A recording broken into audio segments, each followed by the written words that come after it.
La Sociedad Española de Radiodifusión presenta... Ser... ¡Aquí va la radio! Podcast. Siempre. Estás escuchando El Abierto de Hoy por Hoy. Cada día analizamos las noticias más relevantes de la actualidad, las claves políticas, económicas y sociales, con las voces de los protagonistas y los distintos puntos de vista de nuestros tertulianos. Tiempo para el análisis, tiempo para el abierto en Hoy por Hoy. Es martes y nos acompañan en la mesa de análisis Cristina de la Hoz. ¿Qué tal? Hola, muy ¿qué buenos tal? días. Buenos días. Ignacio Escolar, buenos días. Buenos días, Ángel. Y Gonzalo Velasco, muy buenos días. Hola, ¿qué tal? Buenos días. Y vamos a empezar hablando de la universidad. Vamos a empezar hablando de la situación de la universidad. Recuerden que la semana pasada se movilizaron y pidieron más recursos los rectores de las universidades públicas en Madrid. Pues bueno, hoy la presidenta de la Comunidad de Madrid, Isabel Díaz Ayuso, se va a reunir con los rectores de estas universidades.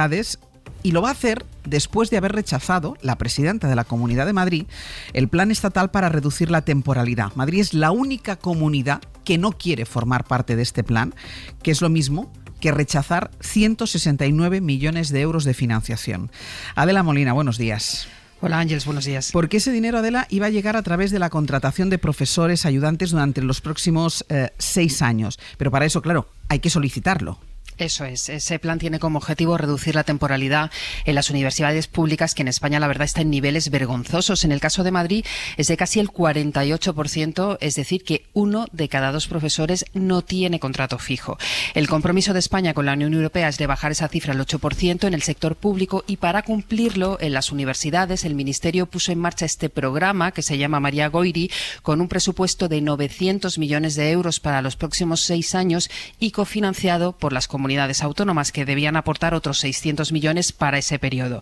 Se han firmado convenios o llegado a acuerdos para suscribirlo con 16 de las 17 comunidades autónomas. Tú lo decías, con todas excepto Madrid, que no ha querido y que, salvo cambio de última hora, porque el cambio para firmar estos acuerdos acaba mañana, va a perder los 169 millones que aportaría el Ministerio para poder crear 1.100 nuevas plazas de profesor en las universidades públicas de Madrid.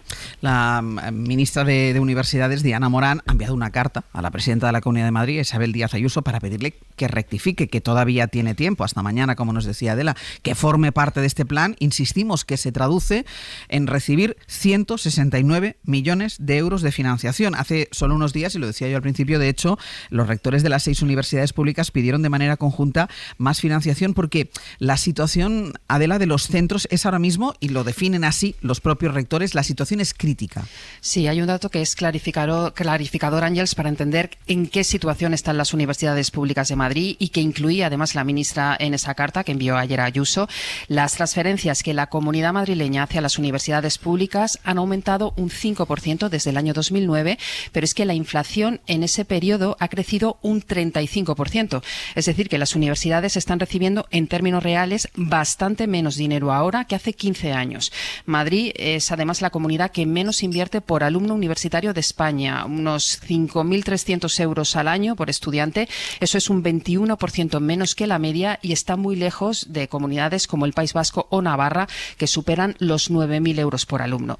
La gota que ha colmado el vaso después de meses de quejas de las universidades públicas por falta de recursos han sido los presupuestos de la comunidad para el año que viene, en los que el gobierno de Ayuso prevé un aumento de la financiación para las universidades de solo el 0,9%, lo que supone, advirtieron los rectores la semana pasada en un comunicado inédito conjunto, que la actual situación crítica podría volverse, dicen, catastrófica. Veremos si finalmente hay alguna oferta de mejora por parte de la presidenta madrileña en la reunión que van a tener hoy, ha citado a los rectores a las 2 de la tarde. Este mediodía pues será cuando la presidenta de la Comunidad de Madrid se reúna con los rectores, que hablan de una situación crítica y que puede llegar a ser catastrófica. Adela, gracias.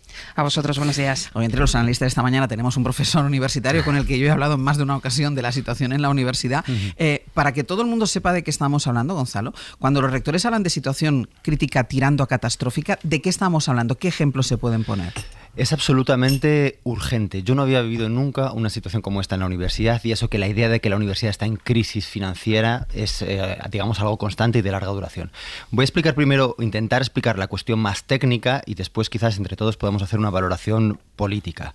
Vamos a ver, este programa María Goyri, al que rechaza adherirse la Comunidad de Madrid, lo que propone es cofinanciar, porque es un plan compartido con las comunidades autónomas que tienen transferida la competencia de la educación superior, propone cofinanciar la contratación de profesores ayudantes doctores, que por decir así es el primer escalafón en la carrera universitaria. ¿A quién está dirigido? Uno, a jóvenes doctores, jóvenes investigadores, pero quizás y sobre todo a profesores asociados. ¿Quiénes son los asociados? Los asociados son, en principio, lo que dice la ley es que son los profesionales que van a dar clase a la universidad. Un abogado que va a dar clase de civil, un ingeniero que va a dar una clase técnica. ¿Qué pasa? Que desde hace muchos años las universidades se han visto obligadas a usar ese contrato como, digamos, falsos autónomos. Es gente que tiene otros contratos o que tiene experiencia laboral, pero que cubre mucha docencia. Segundo factor, llega la LOSU, la Ley Orgánica del Sistema Universitario, y dice, esto no puede ser, vamos a volver a la figura original del asociado, que tenía esa función de ser profesionales que vienen a la universidad, entonces les vamos a reducir el número de horas que imparten clase. Pues si 120 es el máximo, pues digamos 2 asignaturas. Si antes impartían 4, ahora van a impartir 2. Entonces, ¿cuál es el problema? Porque si los que estaban impartiendo 4 asignaturas van a impartir 2, ¿cómo se soluciona esa falta de profesorados? Pues con el programa María Goyri, haciéndolos ayudantes para que puedan dedicarse exclusivamente a la universidad, para que puedan investigar y para que puedan dedicarse a tope a la docencia, ¿no? ¿Qué ocurre? Que si no se adhiera al programa María Goyri la Comunidad de Madrid, si se aplica la LOSU, donde un profesor impartía 4 asignaturas, ahora solo va a poder impartir 2. ¿Qué quiere decir esto? No solo que se va a solucionar el problema de la temporalidad, sino que se va a incrementar, que donde hacían falta un profesor asociado van a hacer falta 2. ¿Y qué es un profesor asociado? Repito, es un profesional que va a dar clase a la universidad. Un profesor asociado no cobra complementos docentes, por ejemplo. No cobra quinquenios por docencia, no cobra sexenios para la investigación, no puede pedir un proyecto de investigación. Es alguien, por decir así, que pasa por allí para dar clase. Da sus clases claro, y se vuelve a su despacho de abogados. Claro, a la universidad, a la comunidad le sale más barato porque no tiene que pagarle los complementos, los sexenios que sí que vienen de la Comunidad de Madrid. Por lo tanto, ¿qué pasa? Pues que el objetivo fijado por la Unión Europea, que está en la LOSU, de reducir del 40% la temporalidad al 8%, no solo es que no se vaya a cumplir, sino es que se va a incrementar. Y esto tiene algunas consecuencias aún más kafkianas. Como por ejemplo son que hay titulaciones que corren riesgo de persistir porque no llegan al mínimo de profesores permanentes impartiendo clases. ¿Y quién evalúa esto? Es que esto ya es de traca. La Fundación I+D+I, que ¿de quién depende? De la Comunidad de Madrid. La Comunidad de Madrid llega a las universidades a acreditar los grados cada cierto tiempo, 5 años, dice a ver si este grado va bien, voy a evaluarlo desde el punto de vista de la calidad docente, de la satisfacción del estudiantado. Bueno, y dice, anda, este grado tiene un 60% de temporales. Esto está mal. A lo mejor lo tenemos que cerrar. O sea, pueden terminar cerrándose titulaciones. Se pueden terminar cerrándose titulaciones precisamente por no tener permanentes, cuando es la Comunidad de Madrid la que se está negando a adherirse al programa que contribuye a ello. Es absolutamente de locos, ¿no? Y las universidades estamos en una situación insostenible. Hay que decir que el programa María Goyri ayuda a financiar profesores ayudantes que a su vez son temporales. Un profesor ayudante es el inicio de la carrera, son 4 años, máximo 6, pero de alguna manera ya estás dedicado exclusivamente a la investigación, a la docencia, ya puedes pedir financiaciones, ya estás dentro de alguna manera de la profesión, ¿no? De tal manera que la situación es realmente insostenible. La idea sería que cuando ahora se van a seguir jubilando pues catedráticos, titulares, y lo que va a crecer según el plan fijado por la Comunidad de Madrid, en lugar de consolidarse un cuerpo de profesores e investigadores titulares, lo que va a ocurrir es que va a crecer la marea de profesores asociados, es decir, que la universidad, en vez de estar constituido por personas que investigan, por personas que piensan, por personas que participan en el espacio público, que hacen comunidad con los administrativos, con el alumnado, va a estar cubierto pues, por personas que tienen otras profesiones, va a ser una especie de lugar de tránsito y que por lo tanto va a perder su función de investigación y también, y esto es lo que creo que además está buscado, va a perder su función como creación de conocimiento, de deliberación y de presencia del conocimiento en el espacio público. Y no adherirse a ese plan, y ahora abriré el análisis, no adherirse a ese plan tiene simplemente una explicación, entiendo, un argumento político. Porque no hay, es decir, si tú este plan lo pudieras desviar, o este dinero lo pudieras desviar a la universidad pública, que bueno, que es lo que hace, lo que quiere hacer la Comunidad de Madrid es sobre todo potenciar la universidad privada, pero este es dinero que dejas de ganar, es decir, es simplemente una cuestión política. Claro, porque hay una partida presupuestaria por parte del Presupuesto General del Estado dedicada a esto, y la ley lo prevé. La Comunidad de Madrid tiene que invertir en la universidad, no le puede salir gratis, está dentro de sus funciones delegadas, y parte de su responsabilidad es financiar de una manera suficiente a la universidad para que esté garantizado su rol. De tal manera que ellos también tienen que pagar. Claro, cuando hay profesores ayudantes, pues hay que pagar, por ejemplo, los complementos docentes. Cuando hay asociados, todo sale mucho más barato. Es un modelo globo para la universidad, por decir así, ¿no? Entonces, pero la renuncia es llamativa porque significa negarse a coparticipar dentro de un plan potenciado por la administración central, ¿no? Obviamente, el plan político de fondo está claro, ¿no? Yo no quiero ocupar la conversación, seguro que ahora mis compañeros también van a participar de esto, ¿no? Pero tenemos la experiencia del modelo de la sanidad y el beneficio de lo privado respecto a lo público, y aquí ocurre igual. Veamos solamente en la justificación que ha dado Díaz Ayuso repetidas veces. La universidad está llena de izquierdistas y se regalan las titulaciones. Es decir, lo público es de parte. Lo público no es lo de todos, sino lo público es antagonista. Ignacio. Es claramente un modelo ideológico. Como esos modelos ideológicos que ella dice criticar a la izquierda, pues aquí claramente es un modelo ideológico, tanto con la educación, como con la sanidad, como con la política de subvenciones, que consiste en subvencionar a quien no lo necesita y no a quien lo necesita, las ayudas públicas. Todo forma parte de un modelo ideológico de destrucción del sector público. De una manera, pues hombre, sin la verborrea, algunos días sí también, de Binley con la motosierra, pero en el fondo hablamos de exactamente lo mismo. Son datos que son bastante claros. En el caso de la universidad, no es casual que Madrid sea la región de España con más universidades privadas, todas ellas concedidas en los últimos años, muchas de ellas sin los mínimos, con informes por parte del Ministerio de Educación y Universidades donde se detalla que no se cumplen con los mínimos suficientes para esa universidad, que básicamente son fábricas de títulos online y que son concedidas por la Comunidad de Madrid, al mismo tiempo que se va detrayendo recursos, pero ya la parte en la cual... Porque hasta ahora Ayuso se podía camuflar en una gestión de su dinero, decir, bueno, es que prefiero gastarme el dinero en bajar impuestos a los madrileños, vale, ni siquiera es a los madrileños, es a los madrileños ricos. Pero es que aquí ya hablamos directamente de prefiero no tener ese dinero, renunciar a ese dinero y que se ahogue la universidad pública, que como ella misma ha declarado, es algo contra lo que ella tiene animadversión manifiesta. Es algo contra lo que ella considera que no tiene que existir, o que tiene que cambiar completamente, o que tiene que desaparecer.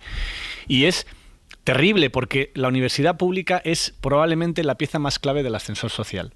Una de las más claves. Es lo que para muchas generaciones permitió que personas que no venían de entornos favorecidos pudiesen, por medio del esfuerzo, y mucho esfuerzo, no solo de esas personas, sino también de sus familias, porque había que mantener al hijo o a la hija estudiando, llegar a una vida mejor, a un trabajo mejor, a un futuro mejor para él y para sus hijos. Esto se está rompiendo. Se está destrozando en Madrid, en un modelo muy pensado, en una cosa que no es casual, que no es algo que la universidad poco a poco vaya perdiendo cada vez más recursos por medio de la inflación y por medio de la renuncia a mejorar esos recursos por parte de la Comunidad de Madrid. Lo que provoca es, de manera deliberada, un modelo social distinto en Madrid, que se parece más a los modelos de países latinoamericanos con enorme desigualdad, que al modelo europeo en el que hemos vivido durante los últimos 40 o 50 años. Cristina. Cuando hablamos del tema de la educación, yo creo que hay que partir de un principio básico, que la educación no es un gasto, es una inversión. Y el prestigio de la universidad pública es el propio prestigio del territorio. Tú tener universidades prestigiosas en tu región, en tu territorio, en muy buena medida, incluso es un foco de inversión y de atracción o sea, no es algo que no aporta nada, no, al contrario, es decir, ¿qué pasa con las grandes universidades estadounidenses que generan un prestigio? En su caso, claro, la mayoría son prohibitivas, quizá no es el modelo de universidad, pero que generan un prestigio en torno a ese territorio. Yo creo que puede convivir lo público y lo privado, pero evidentemente la obligación de la administración pública es mimar, cuidar a la universidad o a la educación pública. Este debate es especialmente peculiar, ¿no? Porque el resto de las comunidades gobernadas por el PP han aceptado el modelo. Sí. Supone una inyección, en el caso de Madrid, habéis dicho, 169 millones, pero la comunidad tiene que poner 111, es decir, recordabas, Gonzalo, el tema de la cofinanciación. En principio, el choque con las comunidades autónomas del PP fue ese. Exigían que muy bien la puesta en marcha de este programa, pero que lo financiara enteramente la Administración Central del Estado, y finalmente decidieron que fuera una cofinanciación. Claro, por comparación, evidentemente, es más incomprensible que otros territorios hayan aceptado este acuerdo para solventar una situación que es inexplicable, que es la de los profesores asociados, que se han convertido realmente en la base de las plantillas de la universidad. Son profesionales que, en función de su experiencia, se supone que van a dar, es como, no sé, como si mañana cualquiera de nosotros que somos periodistas nos dice que demos determinadas clases en la universidad, pero se han convertido en realmente los profesores, digamos, fijos de las universidades. Y esa es una situación insostenible. Claro. Es un sector, además, eso con mucha, digamos, precariedad y con mucha inestabilidad laboral. El Abierto. Ser Podcast. En el Abierto, Cristina de la Hoz, Ignacio Escolar y Gonzalo Velasco, estamos hablando de la renuncia, bueno, de momento tiene margen hasta mañana, de la presidenta de la Comunidad de Madrid al plan que le permitiría recibir del Estado 169 millones de euros para financiar la universidad. Y ahora va a hablar Gonzalo, que me pedía la palabra, pero decía una cosa antes, Ignacio, que hablaba, bueno, de la universidad pública como ascensor social, la posibilidad de que todo el mundo tenga el origen o tenga el dinero que tenga de poder acceder a la educación que le permita avanzar y que le permita progresar. Justo hoy hay una carta a la directora en El País, firmada por Miguel Fernández Torres, que dice: soy un joven de 20 años del sur de Madrid, solo mi hermana y yo hemos podido ir a la universidad. Nadie de mi familia lo ha conseguido antes. Por eso me duele ver cómo algunos políticos quieren acabar con las universidades públicas. Defendamos lo público, defendamos el acceso universal a la formación, defendamos que las universidades se llenen de gente como mi hermana o como yo, porque si no, ¿qué nos queda si ni siquiera nos podemos formar? ¿Dónde está el mérito del que tanto hablan y tanto defienden? Gonzalo. Sí, me agradezco mucho esta carta, porque es que la historia de progreso de este país no se puede entender sin el rol de la educación pública, tanto en el nivel de la educación secundaria como en el nivel de la educación superior. Muchas veces, cuando se habla de la pérdida en el nivel de la educación, yo creo que muchas veces lo que se está queriendo decir es que antes no estaba el de la clase trabajadora en clase, antes no estaba el inmigrante y ahora sí están. Y por lo tanto están cumpliendo su labor, no es que estén cada vez peor la educación, al contrario, está haciendo su labor de garantizar ese ascensor social. Pero lo que quería destacar varias cosas. Una, el alumnado no nota esta precariedad, y esto quiero insistir mucho, porque antes he dicho, claro, el asociado en principio es alguien que pasa por allí. Está pensado para eso. Y además de una manera que te enriquece a la universidad, porque la experiencia profesional es algo valioso, ¿no? Pero ¿qué pasa? Pues que hay mucha gente con vocación verdadera por la enseñanza, por la investigación, por el conocimiento, que se las arregla para dedicarse exclusivamente a la educación universitaria, pero con un contrato de asociado, es decir, de falso autónomo, en condiciones mucho más precarias, sin percibir, como decía, complementos como los sexenios, como los quinquenios, y sin poder acceder a los beneficios de quien investiga, financiación, reconocimiento de méritos y otras cuestiones. De tal manera que se está haciendo un esfuerzo sobrehumano y los asociados hacen cosas heroicas, de verdad, y muchas veces retroalimentados por esto que Remedios Zafra llama el entusiasmo, es decir, como es por vocación y como es por gusto, pues de alguna manera renuncias a una dignidad laboral mínima, ¿no? Pero esto no puede seguir pasando, y no puede seguir pasando, entre otras cosas, en una comunidad en la que el gobierno es claramente fetichista, sino nacionalista de lo propio, ¿no? Al gobierno de la Comunidad de Madrid no le tiene que salir a ganar la universidad pública, tiene que ser una inversión cuyo retorno vuelve después no solamente en reconocimiento y en prestigio, sino en investigación, en patentes, en innovación, en cultura, en muchas otras cosas que son los que producen ¿quiénes? ¿Los profesores asociados? Pues raramente, porque no tienen tiempo ni condiciones laborales para ello. Lo producen pues quienes tienen una posición permanente en la universidad, investigadores atraídos mediante programas de atracción de talento que funcionan verdaderamente. Hay algunos en la Comunidad de Madrid, pero es incomparablemente menor con lo que hay, por ejemplo, en Cataluña, y que por lo tanto generan que la Comunidad de Madrid debería ser un lugar de creación de saber, de creación de razones compartidas, de creación de investigación. ¿Qué es lo que se fomenta entonces? Un mercado de titulaciones. Y a la universidad pública se le empuja eso. Igual que estamos en un mercado pues, de la ropa, de la comida, de las experiencias, un mercado de titulaciones. A ver quién innova más, a ver quién se inventa el último título. Que no tiene ni siquiera que ser un grado o un máster, que puede ser un título breve, algo que esté ajustado a la última moda. Esto es en lo que son muy buenas las universidades privadas. Las universidades privadas no tienen que estar dedicadas precisamente a lo que decíamos, a esa creación de conocimiento cuyo retorno es a medio o largo plazo. Las universidades privadas son muy rápidas, son muy buenas creando titulaciones, claro que sí. Y se obliga a la universidad pública a estar en eso y no es su función. No es su función. Claro que tiene que innovar, claro que tiene que rejuvenecerse, que la toma de decisiones en las universidades públicas es más lenta de lo que debería ser y que a veces cuesta mucho transformar las estructuras de los programas académicos. Por supuesto, esta crítica y esa reforma está pendiente. Pero es que estamos hablando de algo mucho más básico. Y entonces este gran reemplazo, porque esto sí que es un gran reemplazo que se está buscando, no solamente, venga, lo que era público ahora es privado, tendría la primera consecuencia, el ascensor social se frena, ahí solo pueden acceder cierta parte de la población, pero es que además lo que hacen las universidades privadas, las buenas, porque hay otras que es que ni siquiera merecen el título de privadas, las que son buenas universidades privadas es formar en cuestiones que tienen que ver con la urgencia del mercado laboral, con las nuevas tendencias. Esto lo hacen bien, cumplirán su función, pero eso no es lo que tiene que hacer la universidad pública. Y por tanto, no solamente hay una pérdida a nivel sociológico y a nivel de conseguir los objetivos de la igualdad, sino a nivel de producción de conocimiento con todo lo que eso conlleva. Pasa que hay una cosa que decía Cristina, que si esto que tú estás diciendo fuera la lógica del Partido Popular, es decir, el Partido Popular va por ahí para potenciar lo privado en lugar de lo público, que bueno, que en ciertas comunidades hemos visto con la sanidad, pero claro, es la lógica de Isabel Díaz Ayuso, Cristina, es decir, con lo que se demuestra que ella, vamos a decir que va al margen de todo en el Partido Popular. Es un ser autónomo. Marca una vez más, bueno, lo vimos también durante la pandemia, o sea, que marca una vez más un contrapunto con respecto al resto de, bueno, y lo vimos con la decisión de no acudir a Moncloa, es decir, sí. Evidentemente ella es un verso suelto y plantea su propia estrategia. Supongo que el origen del conflicto es que sí, que recibe un dinero a cambio de poner otro sobre la mesa que o no tendrá presupuestado o entenderá que puede destinar a otros usos. Es evidente que el acceso a la universidad fue uno de los grandes logros sociales de este país. Que familias que no podían aspirar ni de lejos a que sus hijos o sus nietos fueran a la universidad, de repente se les planteaba la posibilidad cierta de ir y de formarse. Yo creo que la universidad pública también tiene que formar para el mercado laboral.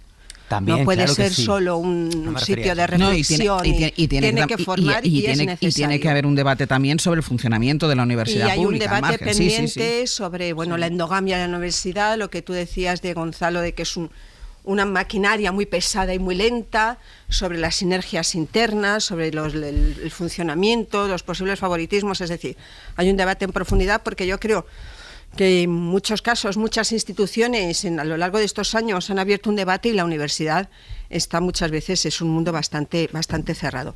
También lleva a la pérdida de talento, es decir, el problema es una pérdida de talento. Pero a mí sí me llama la atención que una vez más es justo Madrid la que se plantea un contrapunto con respecto al resto de las comunidades gobernadas por el Partido Popular, que son casi todas, además. Perdona, Ignacio, insisto en una clave política muy breve. No solamente es el programa político neoliberal de sustitución de lo público por lo privado, sino que es obligar a que las universidades incumplan la ley, que esto es lo que yo antes refería como kafkiano. Es decir, hay una ley, la LOSU, entonces al no cofinanciarla y al bloquear la financiación del Estado, no se puede cumplir la ley. Entonces llegas a la universidad pública y dices, es que estás haciendo cosas ilegales. Entonces ahí está el propósito político también. No, yo estoy de acuerdo en que obviamente la universidad pública, claro que necesita reformas, y también creo que hay universidades privadas que no son todas iguales y que las hay mejores, peores y medio pensionistas. Pero es que aquí de lo que hablamos no es de una reforma, es de una demolición. No hay reforma posible si tú ahogas a un centro universitario año tras año en la financiación y le dejas sin recursos y le lanzas a la precariedad absoluta de sus plantillas como única manera de poder mantener su servicio público. No hay reforma posible, lo que hay es un intento de ahogamiento y que puede provocar a medio plazo que cierren titulaciones, que cierren que cierren centros o que los que haya no se puedan mantener, o que tengamos un desastre, porque entre los problemas que están denunciando los rectores está el problema de reforma de los edificios, de seguridad pública. Sí. Ya hablamos de ese tipo de problemas. ¿Qué tiene que pasar en Madrid? Tiene que haber una catástrofe, una tragedia, para que Ayuso ya por fin asuma la responsabilidad de su gobierno, que es mantener la financiación de sus universidades públicas al menos al mismo nivel al que lo tenía ya el Partido Popular hace 20 años, que tampoco está pidiendo nada, los rectores otra cosa, no están pidiendo que le suban la paguita, están pidiendo que mantengan el nivel de ingresos que le garantizaba el PP, que no era ya de por sí muy partidario, hace no tanto.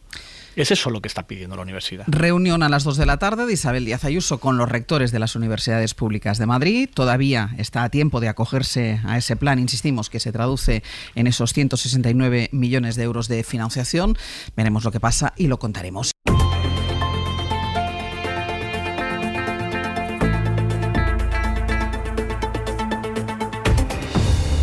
En el abierto, Cristina de la Hoz, Ignacio Escolar y Gonzalo Velasco. Y tanto que hablábamos de la necesidad de la universidad, de la investigación, de la ciencia, vamos a hablar de lo que pasó ayer en el Senado, porque ya saben que ayer en el Senado se celebró una cumbre antiabortista y contra los derechos LGTBI. Estaba organizada por una plataforma ultraderechista. Con la aprobación de la mesa del Senado, el Partido Popular, ya saben que tiene mayoría en esa mesa, decidió mantener la cumbre, en la que pudimos escuchar una defensa de la creación divina, entre otras muchas cosas. Mariola Lourido, buenos días. Buenos días, Ángels. Porque entre los impulsores de este evento, de esta cumbre, estaba el exministro popular Jaime Mayor Oreja, que consideró oportuno, además de hablar del papel creador de Dios, establecer una comparación entre el aborto, por ejemplo, y la esclavitud.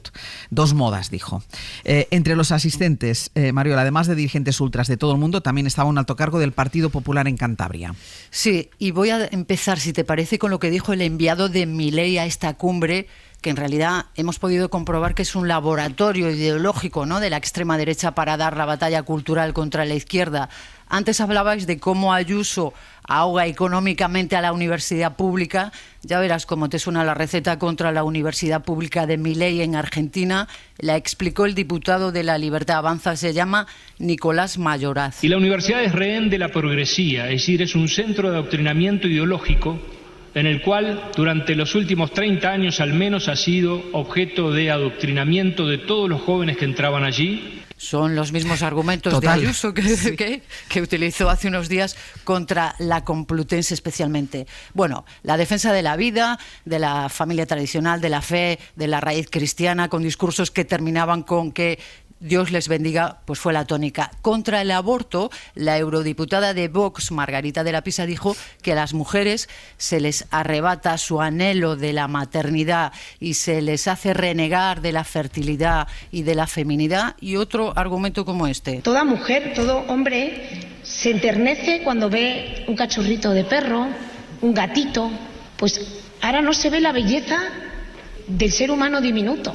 Y luego escuchamos, como comentabas, al creacionista Mayor Oreja. El exministro del PP comparó el aborto con la esclavitud al hablar de la moda dominante con la que hay que acabar, dijo, y habló de científicos que cada vez más defienden la creación divina. Y que entre los científicos fundamentalmente están ganando aquellos que defienden la verdad de la creación frente al relato de la evolución. La ministra de Ciencia, Diana Morant, le respondió en redes ¿qué será lo próximo? Defender que la Tierra es plana, escribió. El PSOE ha pedido la dimisión del director general de Innovación del Gobierno de Cantabria, del PP, Javier Puente. Fue uno de los anfitriones de la cumbre, estuvo muy activo, que defendió la vida desde su concepción hasta la muerte. Y el Gobierno habla de la caverna, la ministra de Igualdad, Ana Redondo. Es intolerable que el Senado se convierta en un parque temático de la extrema derecha.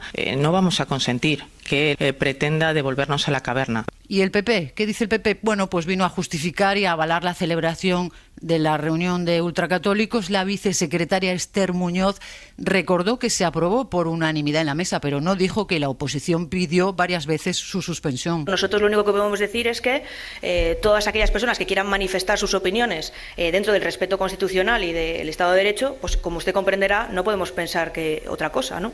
En fin, Ángels, que ya se fueron, reivindicando la victoria de Trump, se abrazaron a esa victoria trumpista, los logros también de Orbán en Hungría y presentándose también como víctimas de la persecución ideológica, de la cancelación. Y la red política de valores. Bueno, pues nombró ayer al nuevo presidente. Es un eurodiputado croata de los conservadores y reformistas que lideran, que encabeza en Europa Meloni. El ultra José Antonio Cast aprovechó para anunciar que será candidato en Chile. Pues Mariola, muchísimas gracias. A ti, hasta luego. Y hasta esa cumbre se fue con su cuaderno Ángeles Caballero. Buenos días. ¿Qué tal? Buenos días. ¿Y a la misa previa también? También. Porque yo cuando te digo que tú hagas algo, tú te lo tomas al pie de la letra. Yo salí andando, calculé y dije tengo que estar a las 8 en punto en el Monasterio de la Encarnación. Pues cuéntanos. Así que ahí estuve porque, como te digo, a las 8 de la mañana, más o menos, este cuerpo que les habla buscaba sitio en uno de los bancos de esa iglesia del Monasterio de la Encarnación, muy cerquita del Senado. Apenas un par de minutos después de esas 8 de la mañana apareció el nuncio apostólico de España, Monseñor Bernardito Azúa, acompañado por otros sacerdotes para celebrar una misa con la que arrancaba esta cumbre transatlántica para pedir lo mejor para los presentes y, por supuesto, todas sus intenciones. La verdad es que fue una misa como todas las que se celebran en día laborable, más breve que la de los festivos, sonaron algunos móviles, hubo toses y bostezos, pero también fue una oportunidad para comprobar la cantidad de trampas que esconden las palabras, lo que en realidad significan términos como la dignidad infinita de las personas, la libertad, la vida y los derechos humanos para muchas de las personas allí reunidas, porque cómo no comulgar con todo eso, con pedir vidas dignas, libres y con derechos.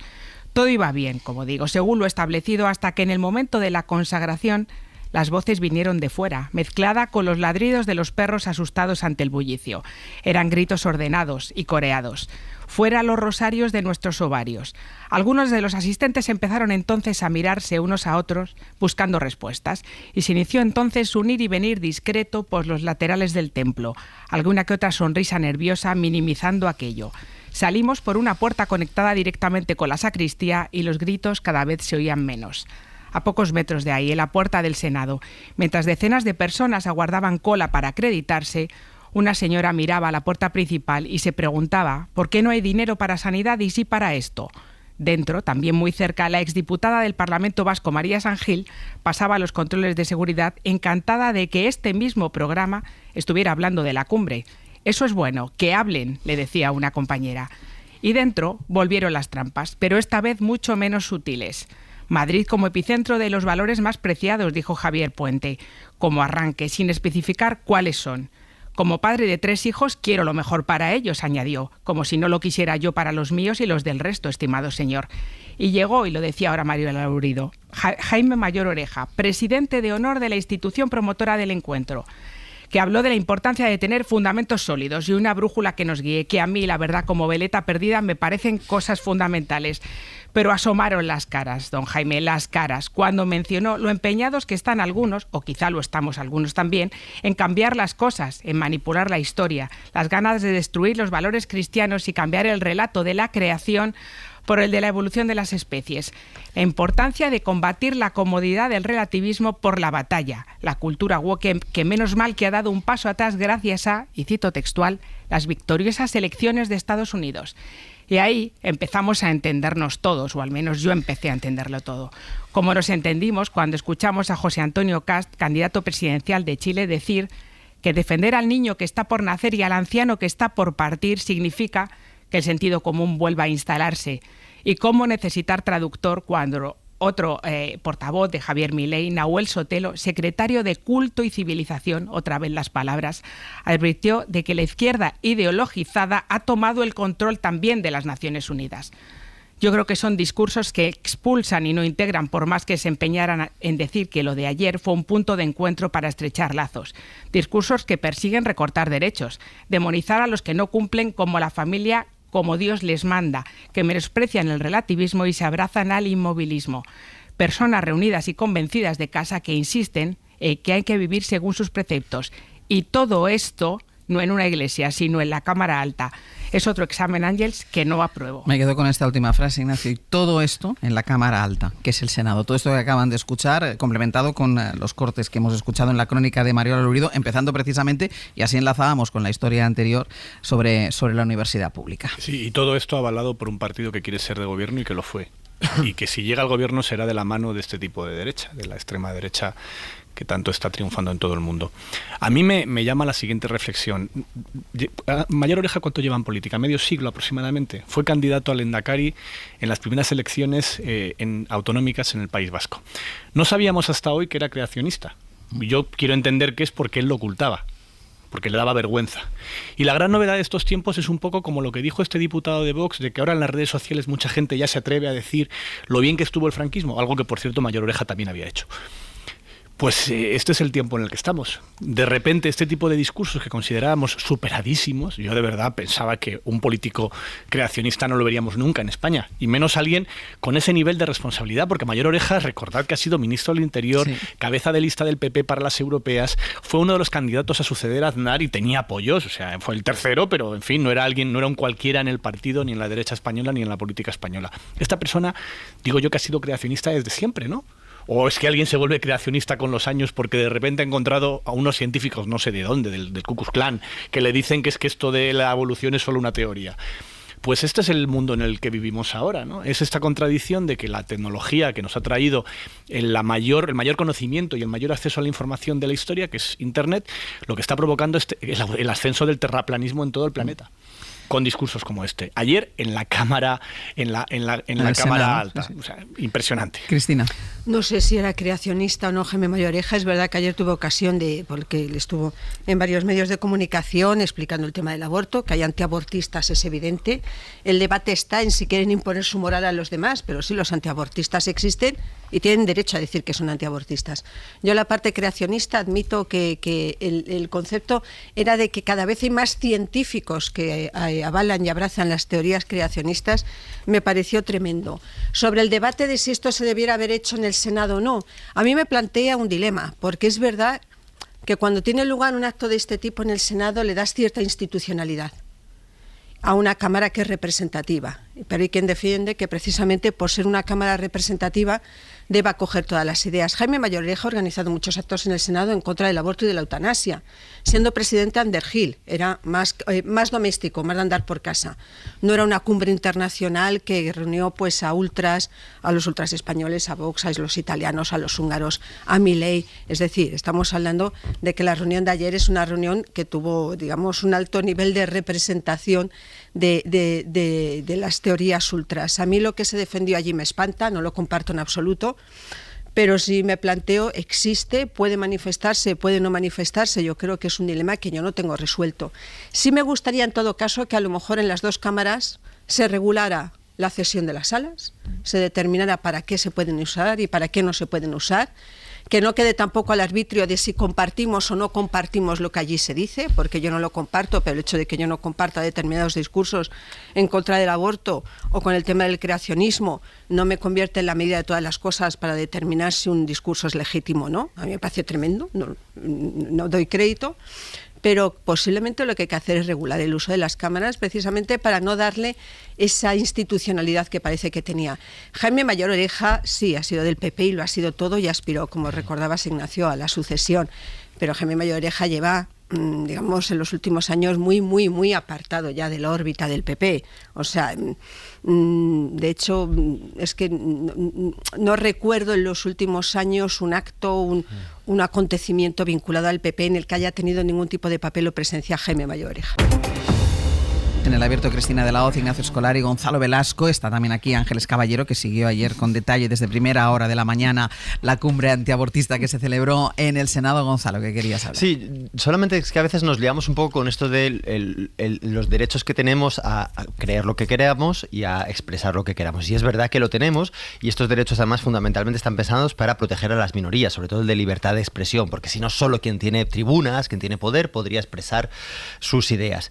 Pero eso no nos exige de justificar adecuadamente nuestras creencias, ¿no? En conocimiento, aceptemos que alguien tiene una creencia es conocimiento si es verdad y está bien justificada, porque también puedes acceder a una verdad por casualidad. Entonces, bueno, de momento dejemos al lado de la verdad, que es complicado, pero por lo menos tienes que justificar bien lo que crees.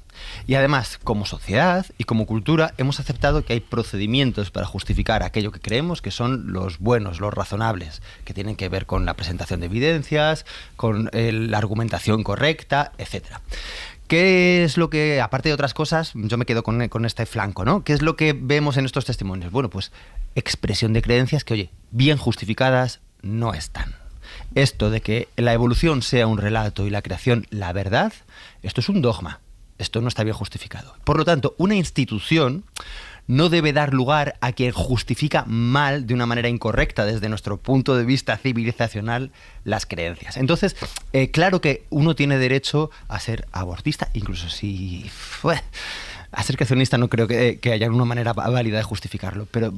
es un derecho, de acuerdo, pero no está bien justificada esa creencia y por lo tanto no se le debe dar pábulo en una institución pública. Lo digo porque al final, si no, podemos acceder a esto que a mí me gusta llamar la trampa de los contrarios asimétricos.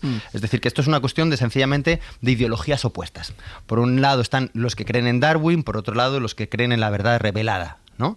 Bueno, pues no, es que no son opuestos contrarios, no es lo mismo. Uno está fuera del sentido común que justifica sus creencias de una determinada manera y otros estamos dentro, y ahí es donde podemos disentir, crear desacuerdos, crear ideologías diversas. Por lo tanto, no creemos esta idea de que ellos están...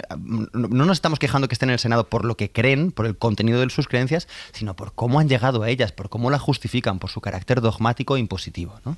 Ignacio, ¿querías responderle a Cristina? Sí, una cosa muy rápida. Decía Cristina que cada uno puede creer lo que quiera del aborto mientras no se lo impongan los demás, pero es que la clave de los antiabortistas es justo esa, que se lo quieren imponer a los demás. O sea, aquí no hay nadie quiere obligar aquí a abortar a nadie, es una decisión individual y muy personal. La clave está en que los antiabortistas pretenden no que ellos no aborten, sino que nadie más tenga derecho a hacerlo, que por eso hablamos de un planteamiento que es claramente restrictivo a los derechos de los demás, no una decisión personal que por supuesto tiene todo el mundo el derecho de tomar. Ángeles. Sí, no, a mí me parece fundamental, creo, un par de cosas. Sobre todo lo que decía ahora también Ignacio, de que al final es cuando tú tratas de imponer, lo que estás haciendo es expulsar a un montón de gente que no opina igual que tú. Entonces, un movimiento que se caracterizaba ayer por pretender integrar, lo que quiere no es integrar, sino que es imponer. Y sí me parece importante, creo que se ha mantenido desde luego en el debate, y yo es lo que he intentado hacer con el cuaderno, que es evitar precisamente la caricaturización, porque es precisamente algo a lo que ellos se aferran muchísimo para convertirlo en victimismo, ¿no? Esto de se ríen de nosotros y nos critican y hacen burla porque nos temen y porque saben que somos irreductibles. Entonces esa parte me parece importante escucharlos, pero creo que todas las ideas se pueden escuchar, pero esto de que todas las ideas son respetables, a ver si dejamos ya de cultivar ese mantra, y sobre todo el celebrarlo en un lugar como la Cámara Alta.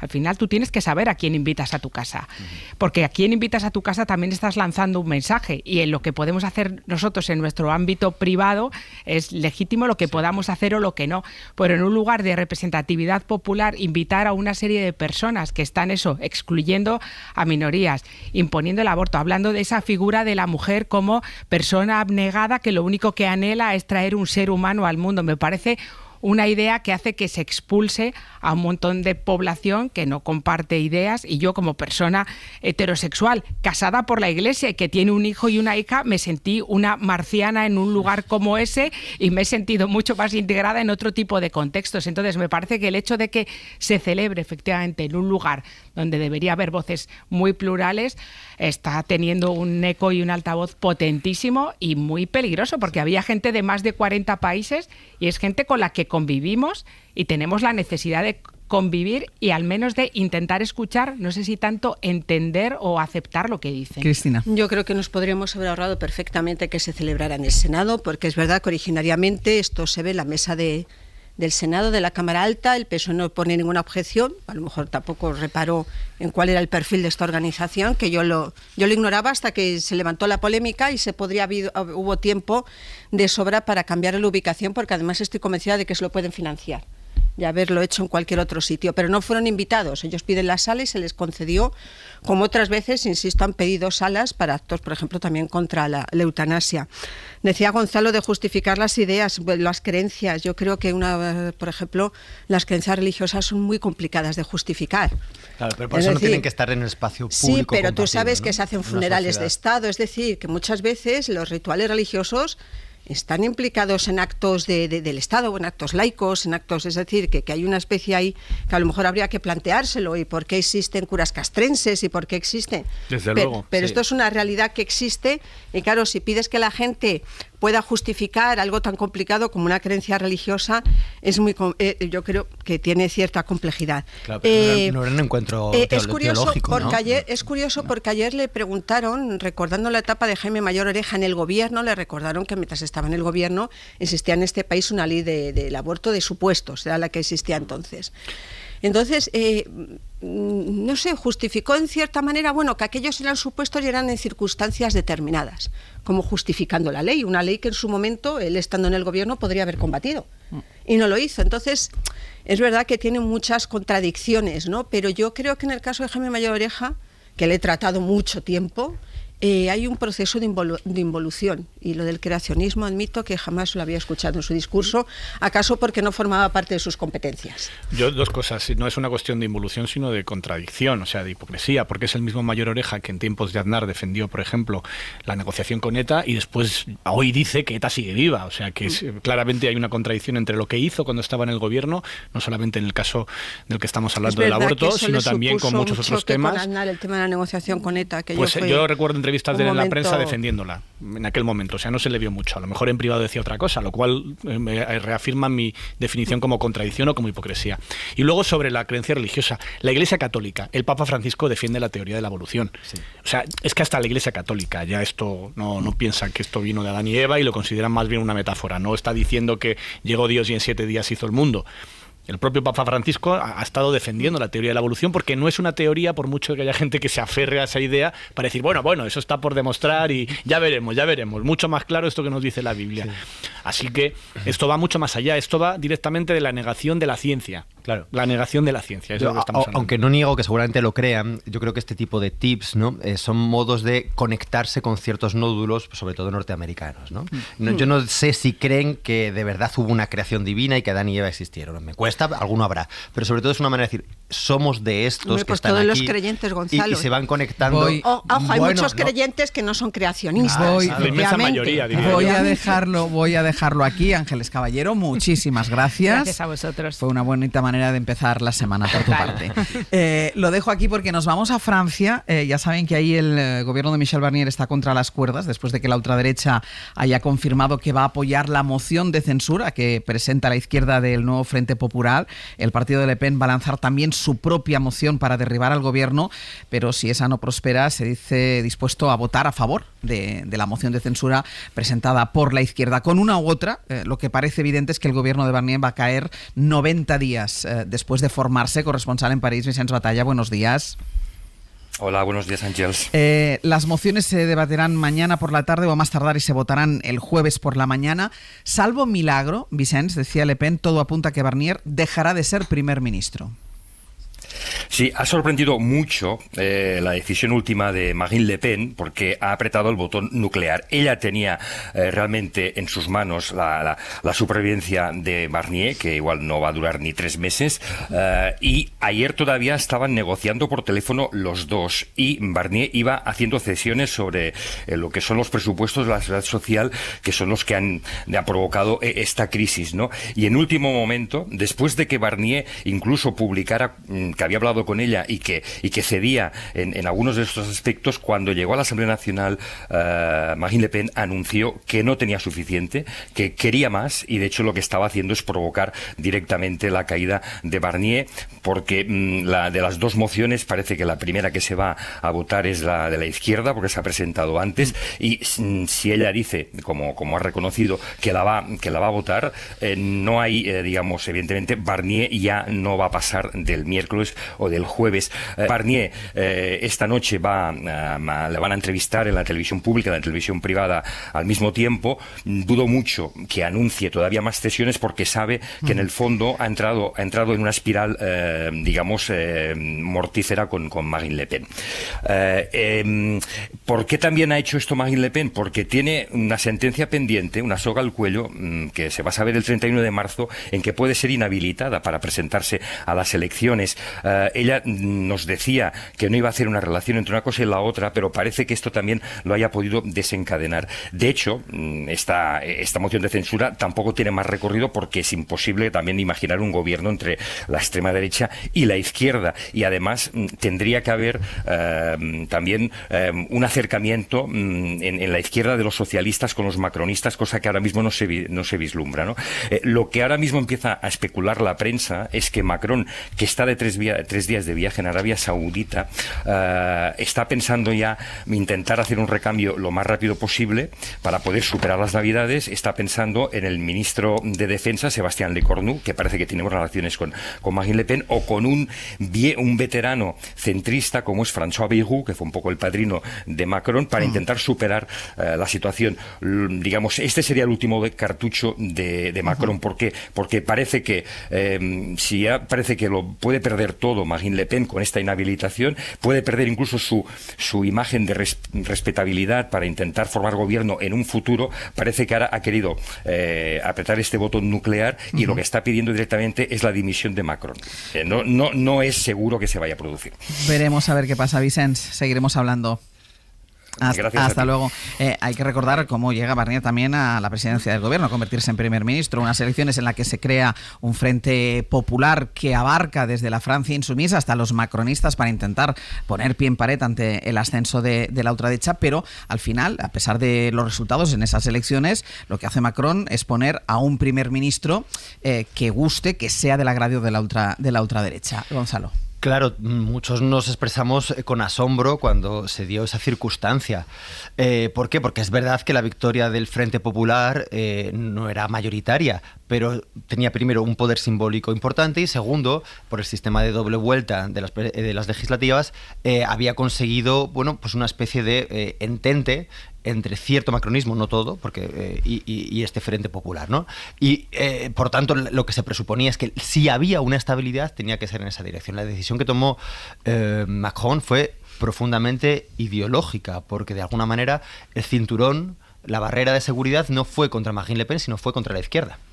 Y esto es el resultado. Ponerse en manos de Marine Le Pen tiene esto. Hay que recordar que Emmanuel Macron, que ha generado una gran fascinación por su uso tan aurático del poder, por sus discursos sobre Europa, por su carácter intelectual, está siendo un presidente que va de desastre en desastre. Empezó propugnando que la República se tenía que convertir en una startup y al final estamos sabiendo que Francia tiene una rating en los mercados que está cerca de la de Grecia, ¿no? Realmente está siendo un desastre y es llamativo que se esté llegando a este extremo. Hay que recordar también que, primero, que la moción de censura en Francia no es propositiva, no es como aquí. Es decir, no es que Marine Le Pen vaya a votar un candidato socialista, es que sencillamente se van a quedar en primer ministro, ¿no? Y en segundo lugar, Marine Le Pen arranca también o ha renunciado a un gran logro, porque el partido de Le Pen en Francia no es neoliberal como lo es Vox aquí en España, es profundamente asistencialista, es decir, ellos reivindican un Estado fuerte solo que para los franceses, ¿no? Lo que estaba intentando arrancar ahora es un beneficio para las pensionistas, con lo que ganarse ese sector de la población que no les vota tanto a Le Pen y a su partido, ¿no? Bueno, está renunciando a ello, ¿por qué? Porque lo que predomina es esta especie de demostración de que quien manda finalmente son ellos, que quienes tienen el mando del Elíseo son ellos y que por lo tanto Macron es un títere en su mano que no tiene nada que hacer. Ignacio. Yo creo que ahí lo que está demostrando los acontecimientos es que se equivocó Macron a la hora de elegir ese primer ministro.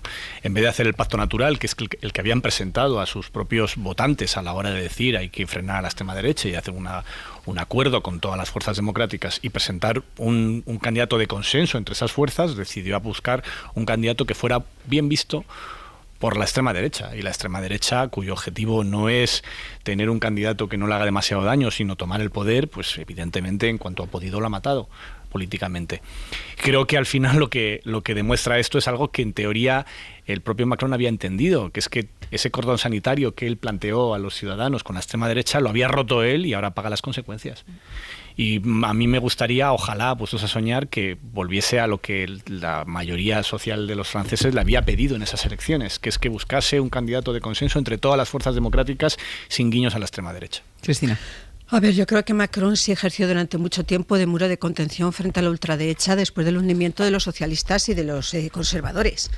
Hay que recordar cuál es la situación de ambos partidos, ¿no? Prácticamente desaparecidos en combate. Y luego va concatenando errores. Se pone muy nervioso después de las elecciones europeas con el éxito de la ultraderecha, convoca elecciones. Quedan 3 fuerzas muy igualadas, pero queda por encima el nuevo Frente Popular y al final nombra un primer ministro con un perfil muy muy conservador para conseguir el voto de Marine Le Pen, que podía salir mal. Efectivamente quedaba en manos de la ultraderecha. Ahora a ver cuál es la resolución. Hay que recordar que aunque triunfe, y además porque lo más paradójico es que esa ultraderecha ha dicho que va a votar la moción de censura del nuevo Frente Popular, que quede claro. Podría haber cogido a Macron. Entre el nuevo Frente Popular tiene perfiles de la izquierda radical, como es Mélenchon, pero podría haber cogido algún perfil más moderado que también lo sabía. Los tenía. Exacto, o sea que lo sabía. Yo creo que lo hizo en este sentido todo mal. Y a mí me inquieta la situación de inestabilidad que viven los principales países de Europa, como Francia y Alemania, ¿no? Que son los motores políticos y económicos de la Unión, y que está uno abocado a unas elecciones que a mí me ha sorprendido que fuera solo elecciones, cuando es verdad que la política alemana nos enseña que son posibles alianzas entre la CDU y el SPD, y no haber ido a una fórmula nueva de coalición entre los dos grandes partidos. Y lo que está ocurriendo en Francia, que bueno, no supone que de repente Francia se quede sin gobierno, no funcionan las mociones de censura igual, pero Macron se ve abocado a elegir un nuevo primer ministro que se ha aceptado por una mayoría de la Asamblea, lo que es una aritmética bastante endiablada. Lo último ya del abierto, que todavía no habíamos llegado a ello, son los ecos del Congreso del Partido Socialista, porque pasado ese Congreso, lo que hace el Partido Socialista ahora es empezar a trabajar ya en los territorios con la mirada puesta en las próximas elecciones, en ese ciclo electoral que tiene que terminar en 2027. Jefe de Nacional de la SER, Guillermo Lerma, buenos días. Hola de nuevo, Ángels. En algunos territorios lo que va a pasar es más previsible y tranquilo, pero hay otros territorios como Aragón, Andalucía o Castilla y León donde ahí puede haber más batalla para elegir a los candidatos. Sí, donde puede haber más de una candidatura para aspirar a liderar el partido. Cerrado el Congreso de Sevilla, los movimientos se han precipitado ya en varias federaciones. En Andalucía el calendario está en marcha. Las candidaturas se tendrán que formalizar a principios de enero para celebrar ese Congreso un mes después, a finales de febrero. Espadas mantiene su intención de revalidar el mandato a pesar del cuestionamiento interno y de la falta de respaldo público de los dirigentes provinciales del partido. Desde Ferraz se niegan a señalar una alternativa, insisten en que el debate y las propuestas tienen que nacer y cocinarse en los territorios, que es precisamente lo que pidió ayer, por ejemplo, Javier Lambán ante las voces que sí apuntan a Pilar Alegría como posible sucesora en Aragón. Desde la Ejecutiva Federal del PSOE se quita importancia a ese creciente ruido interno. Sin ningún miedo, todo lo contrario, debate, participación, ruido del bueno, el de las ideas y el de la voluntad, que es lo que tenemos los socialistas en todos los procesos orgánicos. La estrategia del partido pasa porque vayan creciendo las corrientes de apoyo interno a los aspirantes alternativos, pero evitando una imagen de injerencia. En Castilla y León, las fuentes consultadas esperan que el alcalde de Soria formalice su intención de relevar a Tudanca en las próximas semanas. Se da por hecho que dará el paso, a la espera también de que el actual secretario general aclare si está dispuesto o no a dar la batalla. Lo que sí da la sensación, Guille, que va a cerrarse sin mucha pelea es Madrid. El ministro Óscar López presentará su candidatura para liderar el partido. En principio está previsto que la presente, que lo haga el jueves, y hasta entonces Ferraz quiere crearle una corriente de apoyo que afiance su liderazgo de cara a un congreso en el que, así en principio, no parece que vaya a tener rival. No lo esperan en Ferraz, donde creen que Lobato se ha quedado sin apoyos también por su gestión de la crisis abierta a raíz de los mensajes y de la filtración del correo de la pareja de la presidenta de la Comunidad de Madrid. Una crisis política que el PSOE confía que se cierre con la formalización de la candidatura de Óscar López, porque aunque el calendario político del aspirante a la Secretaría General del PSM se va a ver salpicado por los avances judiciales de ese caso, el PSOE repite que todo esto no le va a afectar directamente al ministro, que en las últimas horas ya hemos visto cómo ha recibido muestras explícitas de apoyo de varios dirigentes del partido en Madrid. Es una persona imparable, es una persona inteligente, brillante, trabajadora, y si da el paso a secretario general, por supuesto que así será. López anunciará, como decías Ángels, este jueves en Madrid su candidatura a la Secretaría General del partido. Guille, gracias. Hasta luego. El problema del Partido Socialista en Madrid es eterno, viene de muy lejos. Cristina, ¿es Óscar López la persona idónea para ponerse al frente de esta federación y, dado el caso, en ser el rival de Isabel Díaz Ayuso de cara a unas elecciones? Es que lo han vuelto a hacer, estamos décadas con prueba-error. Es una persona que es verdad que ha desarrollado la mayor parte de su vida política en Madrid, pero no tiene arraigo en el territorio ni en la política madrileña. Y al final es un candidato impuesto por Ferraz, como muchos otros, en la dirección del partido o en la candidatura autonómica, que no siempre ha sido la misma persona. Sí. Y bueno, a mí me parece que es otro intento desesperado por reflotar una federación a la que se le ha sometido a una serie de vaivenes políticos, a la que se le ha negado autonomía. Creo que la política en Madrid necesita de mucha autonomía, porque es verdad que Madrid, cuando hablamos de la diversidad de España, Madrid tiene unas singularidades que posiblemente tienes que desarrollar un discurso muy distinto al que puedes tener en otros territorios. Y eso no se le ha dejado nunca a Madrid respirar por sí sola. Aparte de la crisis puntual, esa era la vocación de Juan Lobato en su momento. Es verdad que tiene el grandísimo hándicap de que se había convertido en la tercera fuerza política de la comunidad. Pero tengo mis serias dudas de que Óscar López sea el candidato más adecuado. Tiene experiencia política, orgánica, parlamentaria, no la tiene de gestión. Cuando fue candidato en 2011 a las elecciones de Castilla y León, quedó a 22 puntos por debajo de Juan Vicente Herrera. Se presentó a unas primarias que tampoco le salieron bien. No necesariamente él tiene por qué ser el candidato, ojo, puede ser el líder y el candidato puede ser otro que de repente, pues... Pero ya han sido muchos los ministros que han llegado ahí como paracaidistas, han sido muchos los candidatos impuestos.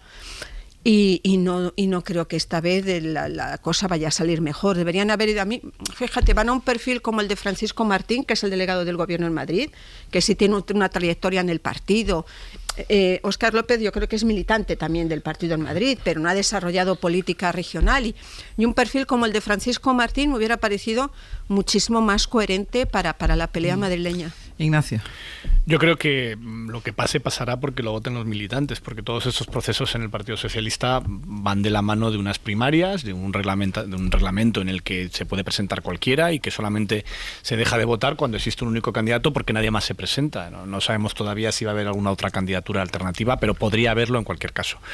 Y creo que los problemas del socialismo en Madrid son muy amplios, evidentemente. Se ha convertido en la tercera fuerza del Parlamento, no en escaños, pero sí en votos del Parlamento regional, y lleva bastantes años en completo retroceso. Y si se mira un poco a la historia, el mejor momento que tuvieron en el PSOE en Madrid fue precisamente con un candidato que impuso la federal, que puso Ferraz, frente al líder del momento, que era Tomás Gómez, hay que acordarse, y que fue el resultado que consiguió Ángel Gabilondo, que consiguió nada menos que ser la fuerza más votada y ganar las elecciones, aunque luego no tuviese las alianzas, los escaños en el Parlamento suficiente para presidir la Comunidad de Madrid.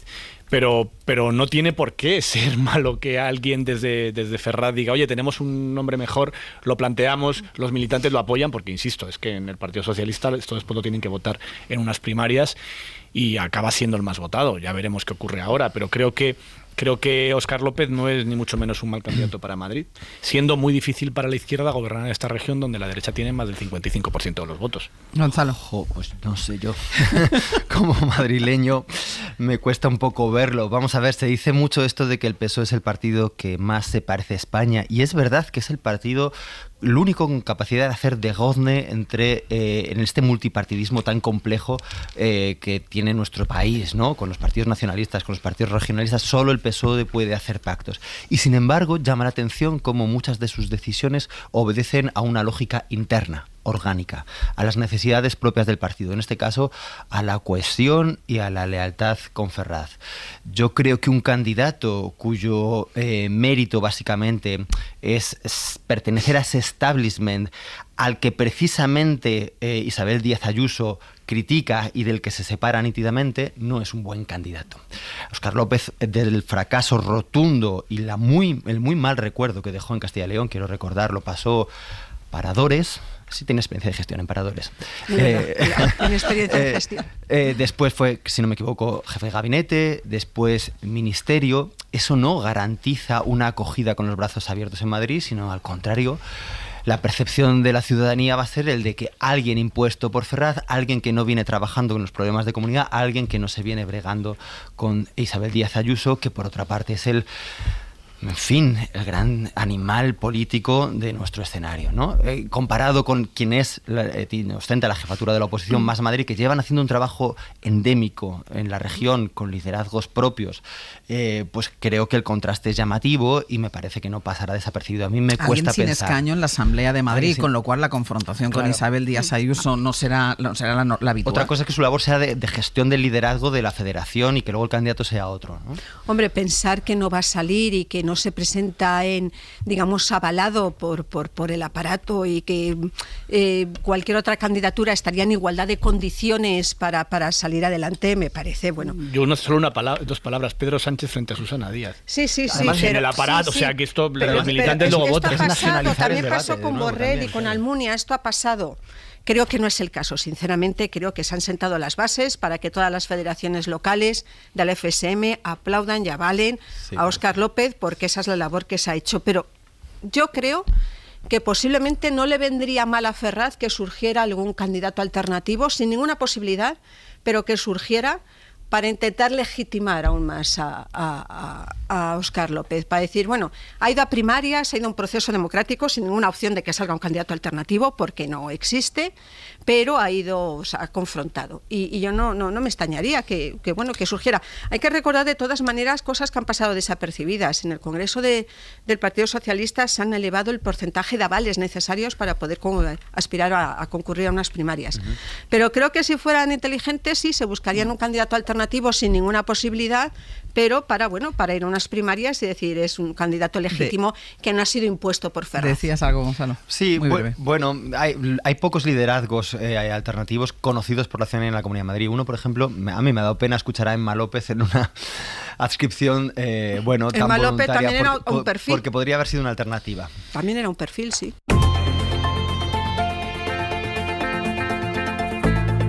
El Abierto. Ser podcast. Vamos al detalle de los datos de afiliación y paro del mes de noviembre, que nos dejan dos lecturas. Por un lado, la de las grandes cifras, 30.000 trabajadores menos, el peor dato desde antes de la pandemia, y una caída del paro en 16.000 personas. Estefanía, cuéntanos. Sí, tenemos menos trabajadores y menos paro. Lo que ha pasado este mes es que la hostelería sigue perdiendo fuerza. Ha dejado en la calle a más de 118.000 profesionales con el final de año a la vuelta de la esquina y ya sin rastro de la temporada estival. Un mes más y ya es el tercero. Es la educación quien tira del empleo al registrar 27.000 altas. Son los profesores los que amortiguan el dato de afiliación.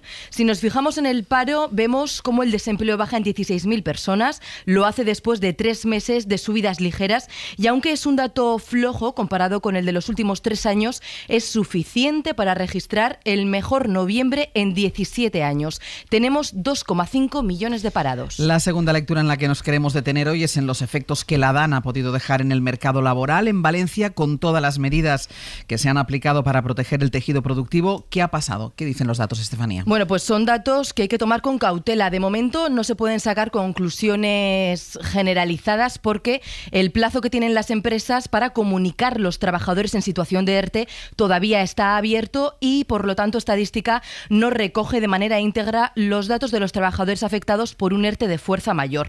Y 2, porque estos trabajadores afectados por un ERTE aparecen como trabajadores en alta, no son desempleados. Eso sí, llama la atención que hoy la Comunidad Valenciana tiene 12.600 cotizantes más que hace un mes. El 90% de los nuevos empleos se han creado en la provincia de Valencia. Gracias, Estefanía. A vosotros.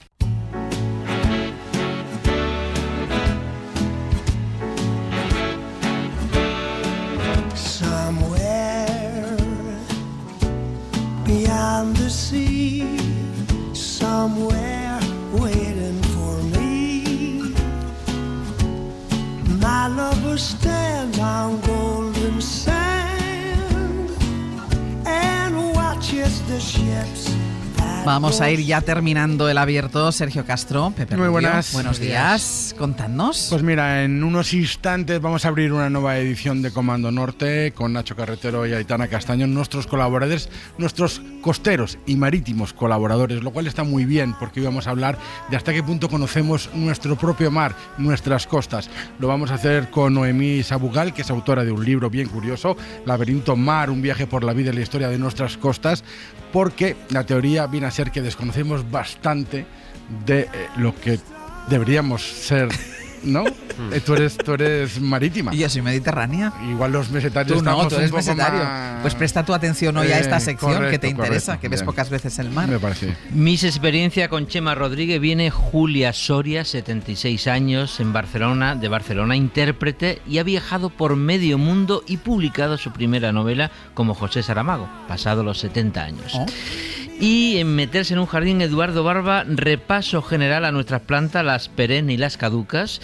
Y también hablaremos de, esto a mí me encanta esto, el segundo ciclamen. Ah, vale. A mí mi planta preferida, el ciclamen. El ciclamen. Siempre es bueno hablar una vez al año del ciclamen. Vale. ¿Verdad?